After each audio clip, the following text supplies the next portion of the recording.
ಮುನಿರತ್ನ, ನಿನ್ನೆ ಗಣಪತಿ ಹಬ್ಬದಲ್ಲಿ JP ಪಾರ್ಕಲ್ಲಿ ಗಣೇಶ ಕುಂಡಿಸಿದಾಗ ವೇದಿಕೆ ಮೇಲೆ ಮಾತಾಡ್ತೀಯ. ಬಡವ್ರ ಮನೆಗೆ ಬಲಗಾರ ನುಗ್ಗಿದ್ರೆ ಬಲಗಾರ ಮನೆಗೆ ದೇವ್ರು ನುಗ್ತಾನೆ ಅಂತೇಳಿ. ಬಡವನ ಮನೆಗೆ ಬಲಗಾರ ಬರ್ತಾನೆ, ಬಲಗಾರನ ಮನೆಗೆ ಮನೆ ಗೀಡಿ ನುಗ್ಸೋನೆ. ಏನೋ ಬಲಗಾರನ ಮನೆಗೆ ಇವಾಗ ಗೀಡಿ ಬಂದೈತೆ, ಅವನೇ ದೇವರು. ಮಲೇಶ್ವರ ಮೈಲಿಕಲ್ ಮನೆ ಮುಂದೆ ನಮ್ಮಮ್ಮ ಇಡ್ಲಿ ಮಾರವರು ನಾನು ಪೊಟ್ನ ಕಟ್ಕೊಡ್ತಾ ಇದ್ದೆ ಅಂತ ಹೇಳ್ತಾ ಇದ್ದೆ. ಈ ಒಂದು 15-20 ವರ್ಷದೊಳಗಡೆ ಇಡ್ಲಿ ಮಾರ್ತಾ ಇರೋಂಥ ಬಡವ ಇವತ್ತು ಸಾವಿರಾರು ಕೋಟಿಗೆ ಒಡೆಯ. ದೇವನಲ್ಲಿ ಏರ್ಪೋರ್ಟ್ ರೋಡ್ ಹತ್ರ 106 ಎಕರೆ, ದೊಡ್ಡಬಳ್ಳಾಪುರ ಹತ್ರ 106 ಎಕರೆ, ಸದಾಶಿವನಗರದಲ್ಲಿ ಮನೆ. ಈ ಬಡವನಿಗೆ ಏಕಾಏಕಿ ಎಲ್ಲಿಂದ ಬಂತು ದುಡ್ಡು? ಏನೋ ದೇವರ ಆಶೀರ್ವಾದ ಮಾಡ್ದ, ನೀನು ಕಾರ್ಪೊರೇಟರ್ ಆದ, MLA ಆದೆ. MLA ಆಗಿ ನೀನು ಏನಾದರೂ ಜನಗಳಿಗೆ ಒಳ್ಳೇದು ಮಾಡಿದೀಯಾ? ಆಶ್ರಯನಗರದಲ್ಲಿ ಒಬ್ಬ ಹನುಮಂತಪ್ಪ ಅಂತ ಒಬ್ಬ ಮುತ್ಗ, ತೀರಾ ಬಡವ ದಲಿತ, 70 ವಯಸ್ಸು ಮುತ್ಗನ ಮೇಲೆ ರೇಪ್ ಕೇಸ್ ಬೀಳ್ತವೆ. ನಿನ್ನ ವಿರುದ್ಧವಾಗಿ ಒಂದು 3 ಜನ ಹೆಣ್ಮಕ್ಳು JP ಪಾರ್ಕ್ ವಾರ್ಡಲ್ಲಿ ನಿಮ್ ವಿರುದ್ಧವಾಗಿ ನೀನು ಕೆಲಸ ಮಾಡಿದ್ರು ಅಂತೇಳಿ ಅವ್ರ ಮನೇಲಿ ಗಾಂಜಾ ಹಾಕಿ ಗಾಂಜಾ ಕೇಸ್ ಬೀಳ್ತವೆ ಅವ್ರ ಮೇಲೆ. ತಣ್ಣೀರಲ್ಲಿ ಒಬ್ಬ ಸತ್ಯ ಅಂತ ಹುಡುಗ ನಿನ್ನ ವಿರುದ್ಧವಾಗಿ ಕೆಲಸ ಮಾಡ್ದ ಅಂತೇಳಿ ಅವನ ಮೇಲೆ ನಂದಿನಿ ಲೇಔಟ್ ಪೊಲೀಸ್ ಸ್ಟೇಷನ್ ಅಲ್ಲಿ ಪೋಸ್ಕ ಕೇಸ್ ಬೀಳ್ತವೆ. ಅವರೆಲ್ಲ ಬಡವರು ಅಲ್ವಾ? ನಿಜವಾದ ಬಡವರು ಅವರೇ. ನಿನ್ನ ಮೇಲೆ ಅತ್ಯಾಚಾರ ಕೇಸು, ಕಾಮಾಕ್ಷನ ಹೆಣ್ಣುಮಗಳನ್ನ ರೇಪ್ ಮಾಡ್ಬಿಟ್ಟ ಮುನಿರತ್ನ ಅಂತೇಳಿ ಅತ್ಯಾಚಾರ ಕೇಸ್ ಕೊಡ್ತಾರೆ. ಚೆಲುವರಾಜ್ ನನ್ನ ಹತ್ರ ಲಂಚ ಕೇಳಿ ನನಗೆ ಈ ತರ ತೊಂದರೆ ಕೊಡ್ರಂತ ಚೆಲುವರಾಜ್ ಕಂಪ್ಲೇಂಟ್ ಕೊಡ್ತಾರೆ.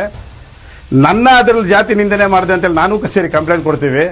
ಕಂಪ್ಲೇಂಟ್ ಆದ್ಮೇಲೆ ನೀನು ಓಡೋತೀಯ, ಆಂಧ್ರಾಗ ನಿಮ್ಮ ಊರಿಗೆ ಚಿತ್ತೂರಿಗೆ ತಪ್ಪಿಸ್ಕೊಂಡು ಓಡ್ತೀಯ. ಕೋಲಾರಲ್ಲಿ ಚೆಕ್ ಪೋಸ್ಟ್ ಹತ್ರ ನೀನು ಅಡ್ಡಗಟ್ಟಿ ನೀನು ಅಲ್ಲಿಂದ ಎಳ್ಕೊಂಡ್ ಬರ್ತಾರೆ. ED ಒಂದು ಮನೆ ರೈಡ್ ಮಾಡ್ತು, ಇನ್ಕಮ್ ಟ್ಯಾಕ್ಸ್ ಒಂದು ಮನೆ ರೈಡ್ ಮಾಡ್ತಾರಂತ. ಏನರ್ಥ? ಅವ್ರ ಬಿಸ್ನೆಸ್ ಮಾಡೋ ಇನ್ನೊಂದು ಮಾಡೋದಲ್ಲಿ ಸರಿಯಾದ ಏನಾದ್ರು ಅಕೌಂಟ್ ಕೊಟ್ಟಿದ್ದಾರೆ ಸರ್ಕಾರಕ್ಕೆ ಇಲ್ವಾ ಅಂತ ಹೇಳಿ ದಾಖಲಾತಿ ಪರಿಶೀಲನೆ ಮಾಡೋದಕ್ಕೆ ED ಬಂದು ಅವ್ರ ಮನೆ ಪರಿಶೀಲನೆ ಮಾಡ್ತಾರೆ. ಅಷ್ಟಕ್ಕೆ ಅವ್ರ ಮನೆ ED ರೈಡ್ ಆಯ್ತು ಅಂತ ಹೇಳ್ತೀಯಲ್ಲ. ಬಲಗಾರನ ಮನೆಗೆ ಇವಾಗ ಗೀಡಿ ಬಂದೈತೆ, ಅವನೇ ದೇವರು. ರಾತ್ರಿ 2 ಗಂಟೆಗೆ 1 ಗಂಟೆಗೆ ಮನೆ ನುಗ್ಗಿ ಕತ್ತಿನ ಪಟ್ಟೆ ಹಿಡ್ಕೊಂಡು ಎಳ್ಕೊಂಡು ಬರ್ತಾರೆ ಪೊಲೀಸ್ ಅಂತ ಹೇಳಿದ್ರೆ ಏನರ್ಥ? ಯಾರಿಗೆ ಮಾಡ್ತಾರ ಕೆಲಸ? ರೌಡಿಗಳಿಗೆ, ಪೊರ್ಕಿಗಳಿಗೆ, ರೇಪಿಸ್ಟ್ಗಳಿಗೆ, ಮರ್ಡರರ್ಗಳಿಗೆ ಈ ಕೆಲಸ ಮಾಡೋದು. ನಿನ್ನ ಅದೇ ರೀತಿ ಅಲ್ಲಿ ಆಂಧ್ರದಿಂದ ಎಳ್ಕೊಂಡ್ ಬಂದ್ರಲ್ಲ, ಚೆಕ್ ಪೋಸ್ಟ್ ಕೋಲಾರಿಂದ ಎಳ್ಕೊಂಡ್ ಬಂದ್ರಲ್ಲ, ನಿನ್ಗಾಗಿರೋದನ್ನ ಮುಚ್ಚಿ ಹಿಂದೆ ಇಟ್ಕೊಂಡ್ಬಿಟ್ಟು ವೇದಿಕೆ ಮೇಲೆ ಮೈಕು ನೀನೇ ದುಡ್ಡು ಕೊಡ್ತೀಯ, ನೀನೇ ಗಣೇಶ ಹಬ್ಬ ಮಾಡು ಅಂತೀಯ, ನೀನೇ ವೇದಿಕೆ ಸೃಷ್ಟಿ ಮಾಡ್ಕೊಂತೀಯ. ನಿನಗೆ ಮಾತಾಡಕ್ಕೆ ಒಂದು ಮೈಕ್ ಸಿಕ್ಬೇಕು. ಮೈಕ್ ಸಿಕ್ಕಿದ ತಕ್ಷಣ ಇಲ್ಲದೆ ಪಲ್ದೆ ಅಪವಾದ ಯಾರ ಮೇಲೆ ಬೇಕಂದ್ರೆ ಒರೆಸ್ಬಿಡುವುದು. ಪದೇ ಪದೇ ಒಂದು ಹೆಣ್ಣು ಮಗು ಮೇಲೆ ಅಪವಾದನೆಗಳು ಮಾಡ್ತಾ ಇದೀಯಾ. ಅವ್ರ ಬ್ರದರ್ನ ಹುಡ್ಕೊಂಡು ED ಹೋದ್ರೆ ಹೊತ್ತು ಕುಸುಮ ಮೇಡಮ್ನ ಹುಡ್ಕೊಂಡು ಹೋಗಿಲ್ಲ. ತನಿಖೆಗೆ ಏನು ಸಹಕರಿಸಬೇಕು ಎಲ್ಲ ಸಹಕರಿಸಿದಾಗ ದಾಖಲಾತಿಗಳನ್ನ ಚೆಕ್ ಮಾಡ್ಬಿಟ್ಟು ಹೋಗಿದ್ದಾರೆ ಅವರು. ಅಷ್ಟೇ ಹೊತ್ತು ಕುಸುಮ ಮೇಡಮ್ನ ಹುಡ್ಕೊಂಡು ಯಾವ ED ಬರಲಿಲ್ಲ, ಕುಸುಮ ಮೇಡಮ್ನ ಯಾರನ್ನು ಅರೆಸ್ಟ್ ಮಾಡಲಿಲ್ಲ, ಕುಸುಮ ಮೇಡಮ್ಗೆ ಯಾರು ತೊಂದರೆ ಕೊಟ್ಟಿಲ್ಲ. ಇಷ್ಟಕ್ಕೆ ದೇವ್ರು ನುಗ್ಗಿಸ್ಬಿಟ್ಟ ED. ದೇವ್ರು ನುಗ್ಗಿಸ್ಬಿಟ್ಟ ನೀನು ಎಳ್ಕೊಂಡ್ ಬಂದ್ರಲ್ಲಯ್ಯ. ನೀನು ಹೇಳ್ತಾ ಇದ್ದೆ ನನ್ನ ಮೇಲೆ ಸುಲಿಕೆ ಸಾಕ್ಸ್ಬಿಟ್ರು ಅಂತೇಳಿ. ಈ ಭಾಷಣ ನೀನು ವಿಧಾನಸೌಧದಲ್ಲೂ ಮಾಡಿದ್ಯಾ. ನನ್ನ ಮೇಲೆ ಸುಲಿಕೆ ಸಾಕ್ಸ್ಬಿಟ್ರು, ಈ ದೇವ್ರ ಮೇಲೆ ಆನೆ, ಆ ದೇವ್ರ ಮೇಲೆ ಆನೆ ಅಂತ ಹೇಳಿದೆ. ಕಾಮಾಕ್ಷಿ ನಿನ್ನ ಹತ್ರ ರೇಪ್ ಕೊಂಡಿದ್ದೀನಿ ಅಂತ ಹೇಳ್ತಾ ಇದಾರಲ್ಲ ಕಾಮಾಕ್ಷಿ, ಆಕೆ ಏನಂದ್ರು? ಬೀದಿಯಲ್ಲಿ ಹೇಳ್ಬೇಡ. ಹೋದ ವರ್ಷ ಇದೇ ಗಣಪತಿ ಹಬ್ಬಕ್ಕೆ ಇದೇ JP ಪಾರ್ಕ್ ಅಲ್ಲಿ ಗಣಪತಿ ಮುಂದೆ ಬಾ ಆನೆ ಮಾಡು, ನಾನು ಕಾಯ್ತಾ ಇದ್ದೀನಿ ಮುನಿರತ್ನ ಅಂದೆ. ಯಾಕೆ ತಪ್ಪಿಸ್ಕೊಂಡ್ಬಿಟ್ಟೆ ಅವತ್ತು? ಪೊಲೀಸ್ ಬಿಟ್ಟು ಕಾಮಾಕ್ಷಿ ಗಲಾಟೆ ಮಾಡ್ತಾರೆ, ಅವ್ನು ಹೇಳ್ಕೊಂಡು ಹೋಗಿ ಅಂತ ಕಾಮಾಕ್ಷಿನ ಜಾಗದಿಂದ ಹೇಳ್ಕೊಂಡು ಹೋಗ್ತಾರೆ. ನನ್ನ ಮೈ ಮುಟ್ಲಿಲ್ಲ ಅಂತ ನೀನು ಬಂದು ಆನೆ ಮಾಡು ಅಂತ ಕಾಮಾಕ್ಷಿ ಹೋಗಿ ಕಾಳಭೈರವೇಶ್ವರದ ದೇವಸ್ಥಾನದಲ್ಲಿ ಕಾಯ್ತಾರೆ. ನೀನ್ ಯಾಕೆ ಹೋಗಲ್ಲ? ಹೋಗ್ಬಿಟ್ಟು ನೀನು ಆನೆ ಮಾಡ್ಲಿಲ್ಲ, ನನ್ನ ಮೈ ನಾನು ಮುಟ್ಲಿಲ್ಲ ಅಂತ ಯಾಕೆ ಆನೆ ಮಾಡಲ್ಲ?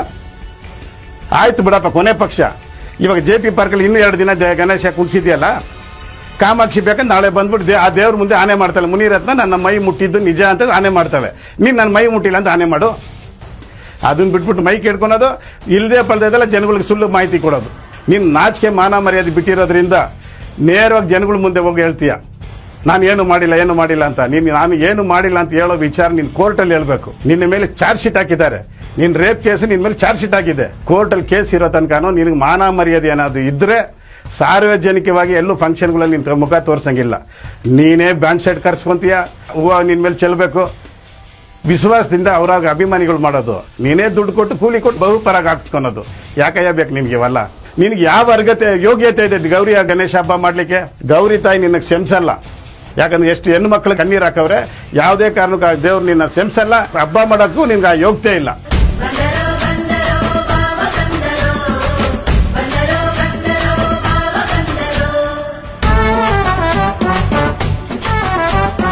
ಇತ್ತೀಚೆಗೆ ಮುನಿರತ್ನ ಯಾವ್ದೋ ಒಂದು ಕಾರ್ಯಕರ್ತರ ಮಗಳನ್ನ ಕರ್ಕೊಂಡು ಗೋವಾಲಿ 2 ವೀಲರ್ ಅಲ್ಲಿ ಜಾಲಿ ಮಾಡ್ತಾ ಇದ್ದಾನೆ, ಜಾಲಿ ರೈಡ್ ಮಾಡ್ತಾ ಇದ್ದಾರೆ ಅಂತ ವಾಟ್ಸ್ಆಪ್ ಇದ್ರಲ್ಲಿ ನೋಡಿದೆ. ನೀನೇ ಅನ್ನೋದು ನನಗೂ ಗೊತ್ತಾಯ್ತು ಅದು ಟಿವಿಯಲ್ಲಿ. ನೀನೇ ಅದು ವಿಡಿಯೋಲಿ ಇರೋದು ನೀನೇ, ಅದ್ರಲ್ಲಿ ಎರಡನೇ ಮಾತೇನಿಲ್ಲ. ನೀನು ಕಾರ್ಯಕರ್ತರನ್ನ ಇನ್ನೊಬ್ಬರನ್ನ ಮತ್ತೊಬ್ಬರನ್ನ ಬೆಂಗಳೂರಲ್ಲಿ ಮಾಡಿದ್ರೆ ತಾನೇ ಈ ಪ್ರಾಬ್ಲಮ್ ಅಂತ ಹೇಳ್ಬಿಟ್ಟು ಗೋವಾಗಳಲ್ಲಿ ಹೊರ ರಾಜ್ಯಗಳು ಕರ್ಕೊಂಡೋಗಿ ಹೆಣ್ಮಕ್ಳನ್ನ ನೀನು ಈ ತರ ಮಾಡ್ತಾ ಇರೋನು ಯಾವ ನೈತಿಕತೆ ಇದೆ? ನೀವು ಹೆಣ್ಮಕ್ಳನ್ನ ನನ್ನ ಕ್ಷೇತ್ರದ ತಾಯಿಗಳು, ನೀವು ನಮ್ಮ ತಾಯಿಂದ್ರ ಹತ್ರ ನಾನು ಕಷ್ಟ ಹೇಳ್ಕೊಂತೀನಿ ಅಂತ ಹೇಳ್ತೀಯಲ್ಲ, ನಿನ್ನ ಹತ್ರ ಕಷ್ಟ ಹೇಳ್ಕೊಂಡು ಬರೋ ಹೆಣ್ಮಕ್ಳಿಗೆ ನೀನು ಏನು ಬಹುಮಾನ ಕೊಡ್ತೀಯ ಅಂತ ನಾವು ನೋಡಿದ್ದೀವಲ್ಲ, ಕಾಮಾಕ್ಷಿಗೆ ಏನು ಕೊಟ್ಟಿದ್ದೀಯ ಅಂತ ನೋಡಿದ್ದೀವಲ್ಲ. ಇವತ್ತು ನಿನ್ನ ಹತ್ರ ಹೆಲ್ಪ್ ಕೇಳ್ಕೊಂಡು ಬಂದಿರೋಂಥ ಹುಡುಗಿನ ಕರ್ಕೊಂಡೋಗಿ ನೀನು ಗೋವಾದಲ್ಲಿ ರೌಂಡ್ ಹೊಡ್ಕೊಂಡ್ ಬರ್ತೀಯಲ್ಲ ಬೈಕಲ್ಲಿ, ನಾವು ನೋಡ್ತಾ ಇದ್ದೀವಲ್ಲ. ಯಾವ ಮುಖ ಇಟ್ಕೊಂಡು ನನ್ನ ಕ್ಷೇತ್ರದ ತಾಯಿಂದಿರಿ ಅಂತ ಹೆಂಗೆ ಹೇಳ್ತೀಯ ನೀನು?